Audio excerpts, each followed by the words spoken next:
জাতীয় নির্বাচনের আগে গণভোট আয়োজনের শর্তে জুলাই জাতীয় সনদে সই করেছে বাংলাদেশ জামায়াতে ইসলামী। আইনি ভিত্তি নিশ্চিত না হওয়া পর্যন্ত অনিশ্চয়তায় থাকা দলটি শেষ পর্যন্ত শুক্রবার বিকেলে জাতীয় সংসদের দক্ষিণ প্লাজায় আয়োজিত স্বাক্ষর অনুষ্ঠানে অংশ নিয়ে সনদে স্বাক্ষর করে।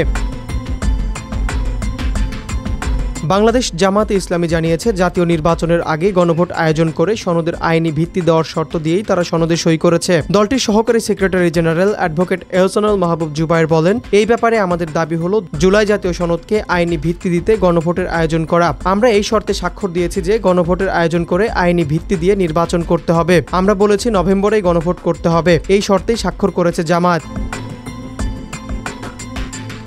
তিনি জানান, শর্তের বিষয়টি মৌখিকভাবে জানানো হয়েছে। এর আগে সনদে সই করা নিয়ে জামায়াতের অবস্থান ছিল অনিশ্চিত। দলটি বলেছিল বাস্তবায়ন পদ্ধতি নিশ্চিত না হয়ে তারা সনদে সই করবে না। শুক্রবার সকালেও জামায়াতের সহকারী সেক্রেটারি জেনারেল হামিদুর রহমান আজাদ জানান, সনদ কিভাবে বাস্তবায়ন হবে সেই ড্রাফটটা দেয়নি। ওইটা পাওয়ার পরেই সিদ্ধান্ত নেব সই করব কিনা।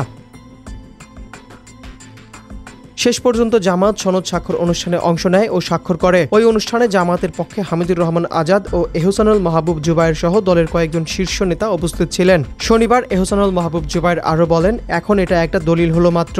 আইনি ভিত্তি দিতে হলে গণভোট ছাড়া উপায় নাই। এটা যেন নভেম্বরের মধ্যে হয়, আমরা সেই শর্ত দিয়েছি।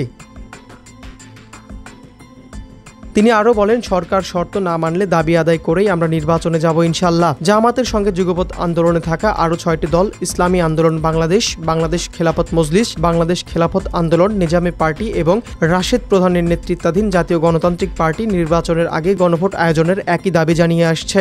এই দাবিতে গত 15 ও 16 অক্টোবর রাজধানীসহ সারা দেশের জেলা শহরে মানববন্ধন করেছে এসব দল।